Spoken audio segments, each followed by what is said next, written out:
And saludos programas and welcome. And it is time for your weekly CMLL Espectacular review. We got the full crew here tonight, peeps.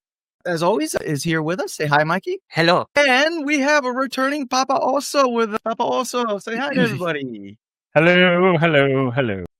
Oh my God. Intro music. Yay. Yeah, you had the intro. You had the intro music, right? So we are an Agent Lo-Fi. Good to see you here as always. So we are here to talk about the Viernes Espectacular Friday show. This show was a special show. It was the 69th anniversary show on April 25th, 2025. We had to finish up a championship and crown a new Universal Champion. And we also had some really fun matches. So let's just get right into it. And we start with an Amazonas or a women's match, if you will, where it was a deal where we had AEW versus CMLL. On the CMLL side, we had the tag team and then on the AEW side, we had Lady Frost.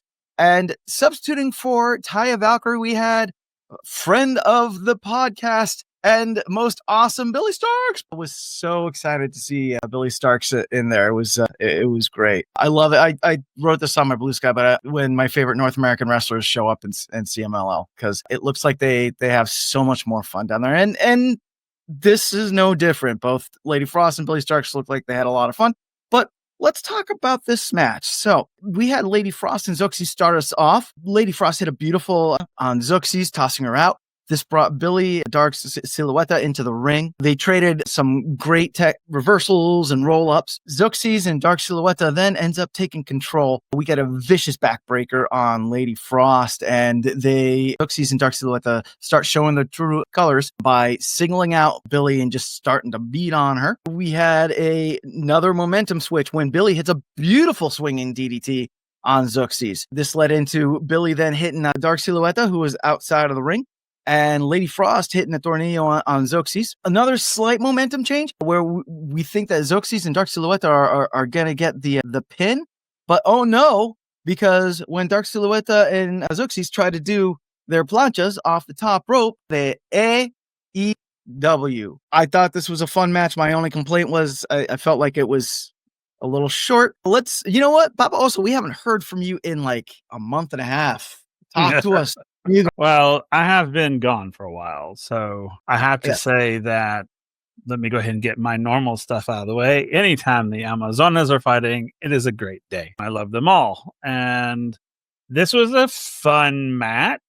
I did not realize, and I don't know why I didn't realize that they were AEW. I don't know why I didn't, for some reason, it wasn't registering in my brain. I thought that this, and again, I'll say it because for those of you who have been missing me for a month and a half, the women's matches are brutal and I love it. It was like, and this one lived up to my expectations. It was a great match to open with, I thought, and I loved all four of them. I thought, and I'm not going to go into the specifics because you already went into the specifics, but I just love the energy that this match brought to the beginning of the episode. And it made me excited for what was coming next. So Amazonas are amazing. They really are. They really, really are. Mikey. And I think for those of you who don't know, Billy Starks has been doing this since she could walk at this point. As something we learned when we got to interview her last year. And she just fits so perfectly. Now, what I'm hoping is because she had a grand, the match itself, you guys already talked about, it was fantastic. But what I want to see more for is I want to see Billy Starks she made such a great splash in her debut. I would really love to see, I know it's not until later in the year, but I would really love to see Billy come back in some form. Like even I would love to see her in the Grand Prix. I'm going to be honest, have her be in the Amazona Grand Prix. Yeah, definitely. If you get a chance, this wasn't the last time that we saw Billy and Lady Frost because they did show up in the deal. Yep, on Saturday's Coliseum show. And she got hurt. I thought so. It looked like she got hurt because that match they faced off against Zoxie's and La Jarochita. It definitely looked like they were working a little bit stiffer in that match. Though it still looked like they were having fun, but At the end, we had a bit of a reversal where La Jarochita and Zoxys did end up with the win. However, Lady Frost and Billy Starks did head off, and Billy did look like she hurt herself. So, if you are injured, we wish you, we send you all the healing vibes, and we hope that we can see you back down in Mexico soon. And this got us ready for the this was the first elimination to get our first finalist for the Universal Championship of 2025. In this match, we saw Stigma, Mephi, and Titan facing off against each other. Very interesting start to this match in that we had a little bit of a team up with Titan and Mephisto and Titan being technically. So, but yeah, they teamed up to work over Stigma. Stigma had a great reversal and he got near falls on Titan and Mephisto. Stigma got everyone out of the ring and he hit this one tijera on Mephisto. Almost looked like he cracked his head on the ground. But he kept going, so I guess he was all right. We got some more back and forths between Titan and the first. So, given that the triangular matches were going to be the majority point of this show, I was a little surprised. I'm not gonna lie, I'm a little surprised that this one was pretty short to get to our winner, where the other matches felt like they were given a little more time. And I don't quite know why that was. So I always enjoy good wrestling matches, right? I thought this was pretty decent. I liked it. I think because of how short it was, it really didn't give any of these three a chance to go balls to the wall, so to speak. And, I will say, I'm a big fan of Titan. I love him. He gonna have a busy month or two anyways, which I'll talk about at the news portion at the end. But yeah, I thought this was a pretty decent match. I just feel that what really killed it for me is because of how short it was. We didn't really get too deep into the craziness that we know these three individuals can get into. Yeah. And I felt like, oh, okay, well, that was fun, but I feel like we didn't get to the crescendo of the climax and everything. We were getting there, and then it just stopped. Yeah. Will, what do you think? It was too short. I concur. I think that this match felt more like we just need to do it match, and we know Titan's going to win, so let's just throw some folks out there with him and let him kind of cut through them real fast and then move on to the next thing is kind of what it felt like. So again, don't get me wrong. I love Titan and I think yay, but it just felt like it was, and I will agree with Mikey. I felt it was a little unfair to the other two. I mean, honestly, I felt like they were kind of just cannon fodder, if I dare say. I mean, it's just like, let's just don't put up too much of a fight. Let Titan win and we'll move on. It's kind of what it felt like, and I was just sort of like, oh, well, okay. Yeah. Don't get me wrong. It wasn't a horrible match. It had a weird feeling to it. And I didn't really know what that was. And I guess because I don't know the internal politics of CMLL. So yeah, but it just felt short and weird to me. Well, our unofficial fourth, Agent Lo-Fi, seemed to share our sentiment on this, that, it was fine enough, but it did feel pretty short. And definitely we would love to see Stigma showcased a lot more because we know he can do it, but he never really gets the chance to shine. So, but Titan is your winner. He's the first one to move on to the championship match, which is later in the night. Our second eliminator, Triangular, that we have is a lot of beef going on in this. We have Akuma and Niebla Roja, and I am not going to lie, going into this, Niebla Roja, I thought he was the odd man out because, I mean, between us and Akuma, that's a lot of good primate beef in the ring, and I felt like Niebla Roja was going to get beat up, which he kind of did, I feel, but the match was really good. It was nice to see Akuma. I feel like he got some good offense in. It did start out like I thought it was going to start out, where Akuma and Niebla Roja they do team up on this, does turn it around, puts on a clinic onto how agile he really is, because he would hit moves outside of the ring, jump back in the ring, hit a move in the ring just to hit a move back outside of the ring. And it was really fun. It was a lot of fun. In the end, we do get Esfinge, who gets the win and moves on and is the second participant in the finals of the tournament. Papa, also, what'd you think? Well, I liked this match a lot. And I have to say that the more and more I see Esfinge wrestle, the more I really like him a lot. Like he was just agile, and he's so good. And I just like watching him. I liked watching them there in this match. And the others were good too. Don't get me wrong, everybody out there. But the more and more I watch him, the more and more I really enjoy his, I don't want to say style, but just his presence in the ring is just so great. And yeah, I thought, I was like, okay, well, I'm not familiar with the other two. I had to go Google search. Sorry, guys. And so I wasn't 100% familiar with their ring work. But I thought that all three of these guys did really, really well. I thought the match was great. I enjoyed watching it. I actually went and watched it twice just because there was a couple of moves that Esfinge did I wanted to go back and look at, but it was good. I really enjoyed it. Yeah. Mikey? So this one definitely got a little bit more time to breathe, which I think always helps when matches get more time that they need. I think I shouldn't say surprised, but what intrigued me the most is the fact is that how often all three of these guys switch between taking turns and getting beat up. Because at one point, Esfinge was getting double teamed here by Mr. Noha and Akuma here.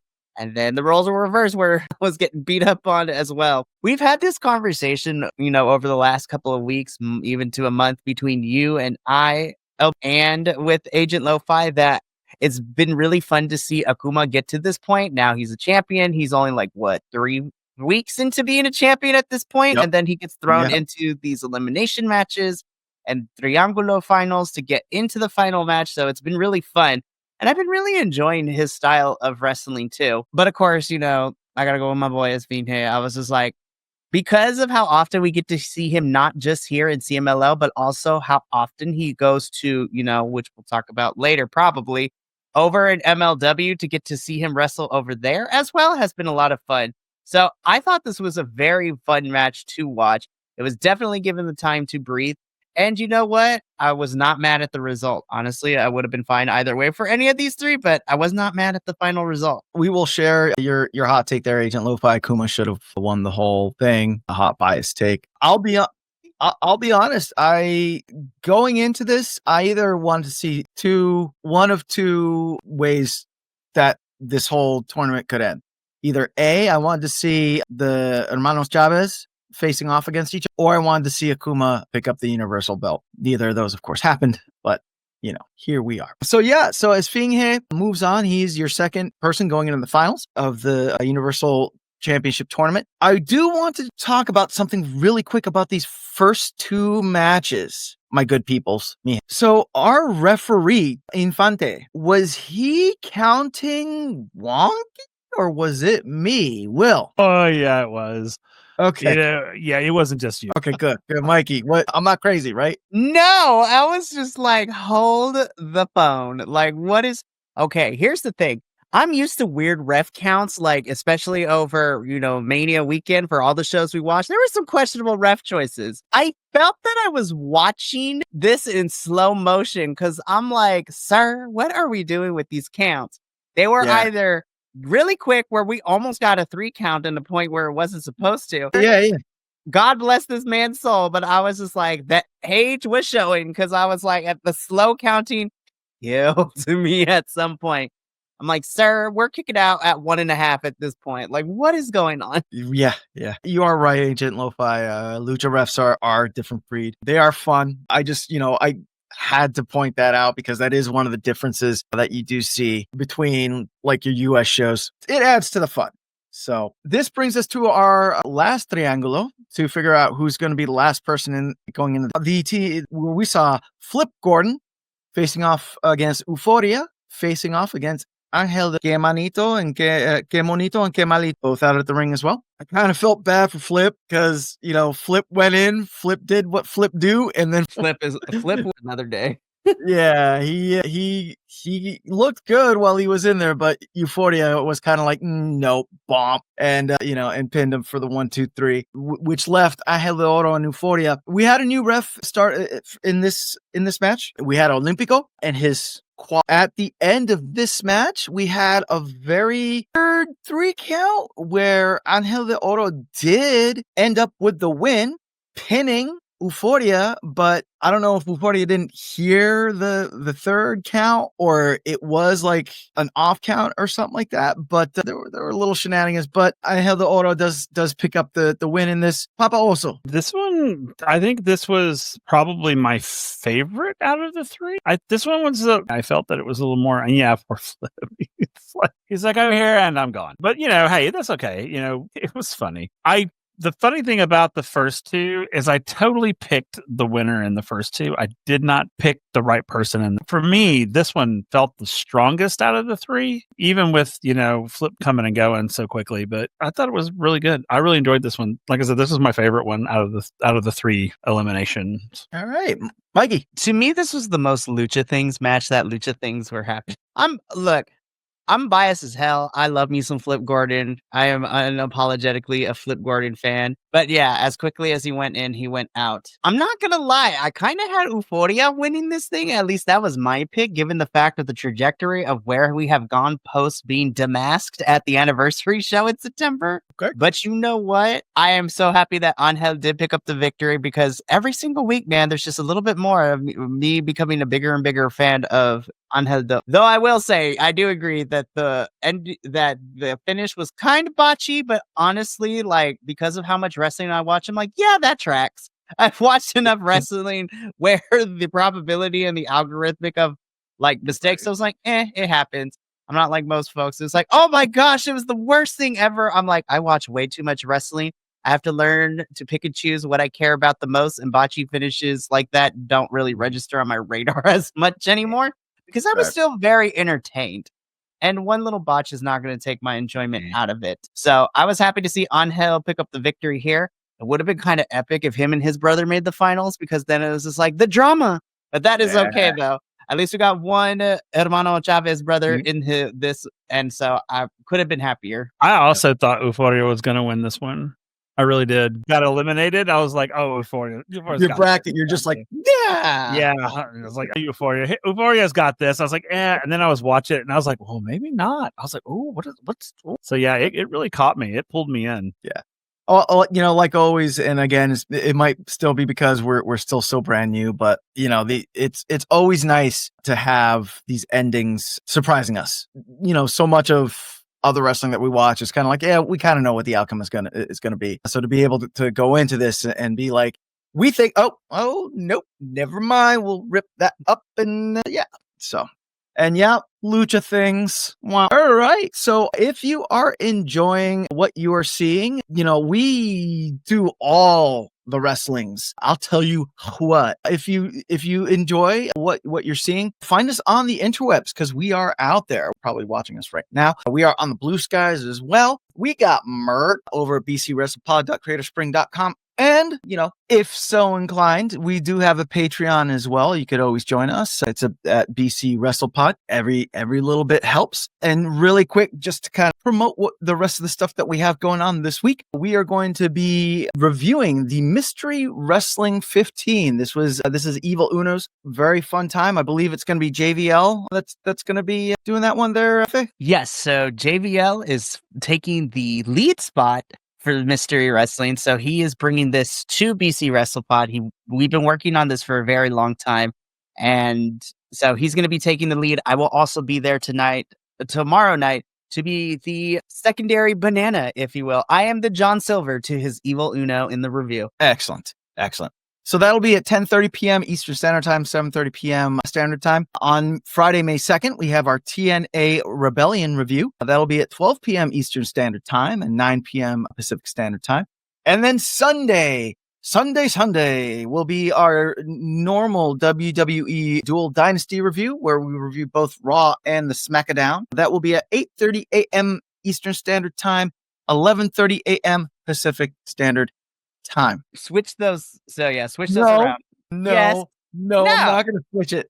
No, because my dyslexia is going to say no. So, well, yeah. No, it will be at 11:30 a.m. Pacific Standard Time and 2:30 p.m. Eastern, but that is okay. And on top of that, not only will we be doing Raw and SmackDown, but because it's literally next Saturday, we will be making our predictions for Backlash too. So there you go. So many we have so many pay-per-views. We still have a full week, and then next week is full as well. So please, join us for all the wrestlings. Getting back to this show, however, our next spot, which I do want to put a little shine on, is we did have the presentation of the Copa Bobby. So this is an award that's given to different wrestlers in CMLL. It changes every year. So in this year, we had receiving the trophies. We had Atlantis Jr. We had El Halcón, who is a Rudo legend in CMLL. And Don Salvador, who is one of the people that I believe started Arena Mexico and was instrumental in making CMLL when it was just EMLL and the other promotions. So that it was a very nice spot. But then we got back into it because we have our semi-main event, Ultimo Guerrero versus Kushida in one fall, MLW versus CMLL, mano a mano. And can we just talk about Kushida's entrance gear real quick? Yes. Every time he comes out, man, I love it. I tell you what, I was afraid that he was going to tumble down the stairs though, because it looked like he was having problems staying out of that thing, but that is great. I love his presentation, the time splitter. So good. But yeah, this was our semi-main event. This is my take on this. If you are an individual that thinks that all Lucha Libre is flippy dippiness, then this is the type of match that you're going to watch, and it's going to show you that no, Lucha Libre isn't all flippy dippiness. Ultimo Guerrero and Kushida, they had some great mat wrestling. They did have some high flying spots, especially Kushida. Really impressed at some of the tons of moonsaults that he pulled out. Ultimo Guerrero outside of the ring. Saw a little bit more of a Rudo side to, in my opinion, in that he saw that Ultimo Guerrero was favoring his left arm, I think it was, and kept attacking that left arm. Because of that, he caught Ultimo Guerrero coming off the top rope and was able to reverse it into an armbar. He was able to have Ultimo Guerrero submit. So Kushida is your winner in this one. Mikey, what'd you think? So I'm biased as all heck because of everything that we cover here. Kushida is always going to be popping up in many of these things.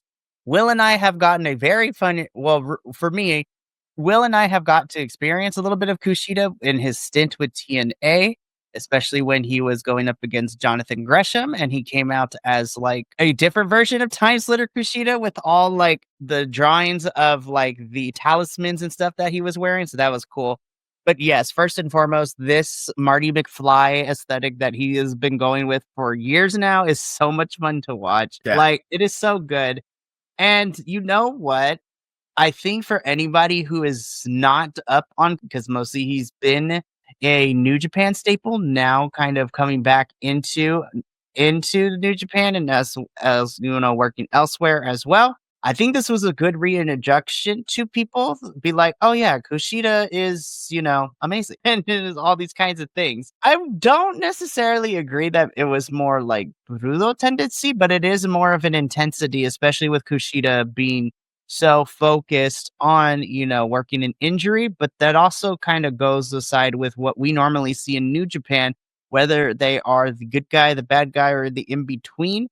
Japanese strong style wrestling is very kind of takes nod to some British style wrestling where it's very joint manipulated and hey, if there's a weak spot, I'm going to come for it. That's why old Shinsuke Nakamura in New Japan would be massively doing kicks to body parts if he sensed a weakness. So Kushida definitely got on top of that. But again, Ultimo Guerrero didn't make it easy for him either. No. I think the beautiful thing here is, look, I love Kushida, but Ultimo Guerrero, I feel we all love him. We three in Agent Lo-Fi, we love this man to death. But he always continues to surprise me of how versatile he can be, which is, he's a consummate professional. I'm like, sir, you keep pulling things out that I don't expect you to do. And then when you do that, now I have to eat crow. I'm tired of eating crow, Ultimo. I'm like, come on now. It's so great. Definitely. Papaoso, you got anything to add? Yeah, I love these matches because we see this really cool sort of melding yet contrast of the lucha style and the New Japan or the Japanese style, that sort of. And I think that's what makes it so exciting for me, is that they're so different, and then they sort of hit in the middle of the ring, and it's just like watching Kushida do his thing and then watching Ultimo Guerrero do his thing, and then watching them kind of fight one another for dominance in the styles is so fascinating. It's why I love Okamura as well whenever he fights, because it's so different than everyone around him that it's just so neat to watch the two styles kind of, they clash and then they start to meld, and then the partners, their opponents rather, start to learn their style and kind of starts to put their defensive modes in that style. And it's so neat to watch. And I love Kushida. I absolutely love it. And I love Ultimo Guerrero as well, because he's just amazing. And it's just so neat that, when one of the great things I love about, because I'm a big dude, and I love when big dudes get in the ring and just dominate, not just in their size, but in the way they move. And Ultimo Guerrero is like, man, he's a big dude, and he can just sort of float through that ring and fly and jump. I mean, it's just so neat. And of course, Kushida is just like, ADHD all over the walls. And it's just I just love watching it. And it's just, I just enjoyed watching this match. It was just so great. Yep. And that is a very good point. Ultimo Guerrero is one of the main trainers in CMLL for the Mexico City School, I should say. Before we move on, I just want to give a shout out to Ultimo Guerrero's boots. I swear he has the flyest boots in all of wrestling. I will die on that hill. When he has his blue ring gear and he's got it's the spat thing that just does it for me. I love it in his blue gear, but his red gear that he wore tonight and with the spats, woo, get me some of those kicks. Oh, that's right. Raises the roof. Anyway, moving on. I can't. So this brings us to our final match, our main event, and the final match. The build-up. We got a month and a half going for this. This is the Universal Championship 2025, where we see Titan and Face Off. We start off tijeras for everyone. Everyone gets a tijera. That's how we started off, and it was fantastic. I felt like this match was slow, but not in a bad way at the beginning, and then once we got Esfinge out, he was the first man that got out, and we got to and Angel de Oro. I felt like it picked up. In the end, we do have who comes out with the win and is your new for CMLL, but it was a fight to get there. It was not easy. Mikey, what'd you think? So first and foremost, I really enjoyed this match. I thought this was a really fun final, especially with the three people involved. I'm not gonna lie, and this is not necessarily a bad thing. When I saw the final makeup, in my head, I'm like, yeah, I think Titan's probably going to win this. And the only reason I say that is because Titan is kind of like the unofficial bridge between CMLL and New Japan SRL, as some other folks here that kind of are crossing back and forth between this promotion. I was like, it kind of makes sense for Titan to win here, especially it gives him a lot of forward momentum. And I know New Japan is completely different than CMLL, but I was just like, hey, he's a universal champ and he's about to be in the Best of the Super Juniors at the beginning of June. So why not? Which, spoiler alert, when we get to the news section, I kind of spoiled who's representing CMLL in that Best of Super Juniors tournament. But I thought this match was really great. I'm not going to lie. I kind of would have been here for an Angel de Oro win here, because that would have thrown me for a major shock, but in the best way possible. A really fun match for me personally. I think this was great. And you know what? The interactions that Angel and Titan had more one-on-one in this, triangular match was gold. I want them to run it back and give me a singles match between the two, because give me a Relampago match between those two. Let them throw everything, the kitchen sink, and they mamas at each other. It would be fantastic. Though I will say, I'm not upset that Titan won, because again, I'm biased. I love Titan. Right. Yeah, I love this. I knew the funny thing is I was like, he's going to be the first one out, and boom, he was. And I was like, oh, that's okay though. Because as the other two were just trying to annihilate one another, it was great. And I wasn't sure who was gonna win. Honestly, I'll be honest with you. I wasn't really 100% sure that Titan was gonna win this one. I was kind of not really sure. It's just like, oh, okay, well, which would have been great. I mean, it was great either way. I don't really care. I mean, I was like, as long as one of you guys wins, I loved it. I thought it was great. I agree. I thought it was a little slow, like not boring slow, but sort of setting. I guess it felt like they were setting up exit more so than just letting it happen. But then after you're right, after Esfinge was out of the ring, it sort of picked up and went quickly, or at least it felt quickly. But yeah, I loved it. I thought it was great.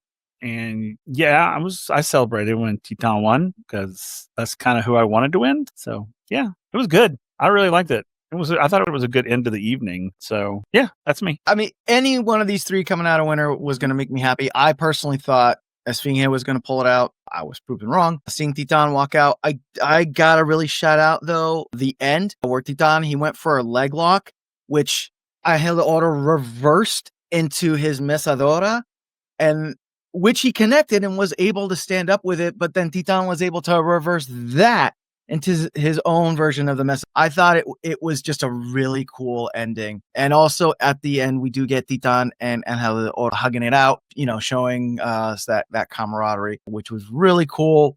Yes, please, CMLL, run this back. Let's match. I'm here for it. And Agent Lo-Fi, he agrees with us yet again. Angel Titan, great stuff. So that is the end of the show. We got some news and upcoming Lucha coming up. So first, right around the corner, we have Azteca Lucha, which is the MLW CMLL show in Chicago, where we're going to see a lot of MLW stars coming up to face off in the monthly MLW show, which is free on the MLW YouTube channel. Go ahead, Mikey. So we do have some matches announced for this too, as part of the, we'll tag in and out for this one. So I'm excited for this one because MLW and CMLL for the next, actually 2 weeks, as we talk about previewing this spectacular, we're going to be seeing a lot of MLW and CMLL crossovers. So as of right now, as it pertains to CMLL, there are 4 matches made for Azteca Lucha so far, but 3 of them are mostly involving, CMLL talent. So the first match that I do want to talk about is we are getting a tag team match where we will see Atlantis Sr. and teaming up to take on Guerrero Maya Jr. and the Alchemist of CMLL Itchy. So I'm excited about that one. Then, Elb seems to be doing more okay now. And we are getting a triple threat of Rio and MLW's Ikuru Kwan, who, even though he wasn't in the Grand Prix that long, I was really impressed with him and became a fan. So I'm excited. I really am. It's nice to see Ikuru get this opportunity to fight. Well, go in this match. These 3 of them have been kind of hanging around the middle featherweight championship for some time in MLW. So this should be a fun one. And then the final match that has to do with CMLL and MLW is that we do have one half of Cozy Max, Mr. Satoshi Kojima, taking on a returning Alex Hammerstone in MLW. So me and Will are familiar with Mr. Hammerstone from TNA and finishing up there. So that should be an interesting match where not murder grandpa, but more like manslaughter grandpa. So that's going to be fun. Once you get those slaps going, those chops. Yeah. So that's going to be good. And if you pay attention to the AEW sphere, you will know that coming up in June, we do have AEW CMLL at 7:30 p.m. at the Mexico show is going to be AEW and ROH versus CMLL. But then the big Grand Slam Mexico, which is Wednesday, which apparently is already sold out. There's been a lot of chatter about it. I still am not sure if any matches were announced for it. Not yet, but not yet. Okay, cool. I would not be surprised if we start getting some matches made after Double or Nothing. Yep. Fair. Give me Will Ospreay versus Mascarado. Make it happen. CMLL, make it happen. Will versus anyone would make me salivate. We'll talk about that later. Anyway, Agent Lo-Fi, you are correct. That is gonna be a stacked week, and the indies in the area are gonna be going crazy too with their cards. So, but this Friday we have another Viernes Espectacular, Este Viernes. And what's coming up? Well, it's a little bit of a preview of the MLW versus CMLL because we got MLW coming down to Arena Mexico to face off against CMLL. On this card, we are going to see Reina Isis versus Alejandra Quinta. Then we have 2/3 of our pirate ship, Zandekan Jr. and Barbosa versus Ikuru Kwan and Donovan Dijak. That is correct. I thought Ikuru Kwan was part of a unit. So, okay. So here's how I see it, right? So, yes, Ikuru Kwan is part of Contra Unit with Mads Kruger, Janai Kai, and all of them, which first and foremost, Miss Quintanilla over here is replacing Janai, because initially when we got the announcement, it was Janai taking on Reina, so I don't know if she got hurt or what. Yeah, but we'll look into it. But yes, Ikuru is part of Contra Unit, and it's interesting that he's pairing up with Jack, but I'm also treating the show outside of the, well, as much as you possibly can outside of the cinematic universe of MLW. Cinematic universe. Okay, very good. All right. Then for the tag team champions, we have Magnus and Ruhido versus the champs Kojima and Okamura. So gonna be a lot of slaps.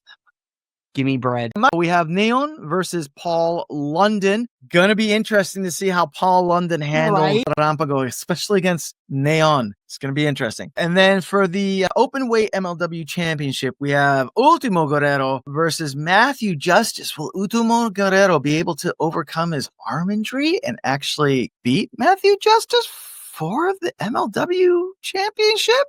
Crazy. Gonna have to tune in and find out. And in our main event, we have Mystico, a returning Mystico who I checked today and I did not see anything saying he was not going to be there. We have Mystico facing off against the Time Splitter, Shida. I think it's going to be a fun night. I mean, the MLW shows are really fun to watch. So seeing the talent down in Mexico, I'm sure it's going to be fun as well. Will, do you have any? What you got, Will? So I was Googling as I do, and I was looking at like ticket prices to go to CMLL to Mexico. Boy. And they are only for the really good seats, like 2 seats, like right on the ramp. Yeah. 2 seats, $75. Nice. Oh my God. So what you're saying is we need to start fundraising so we can fly to Mexico. Yes, so we can get all of our people and just point of order on that. I did hear, and I don't necessarily, I don't have to be anywhere near the ring to enjoy it. I just want to go, Could you imagine being next to the ramp and slapping hands? You heard it here first. That is the next goal. Let us fundraise. We're going to start a GoFundMe for Los Lobos de la Lucha to take a seat.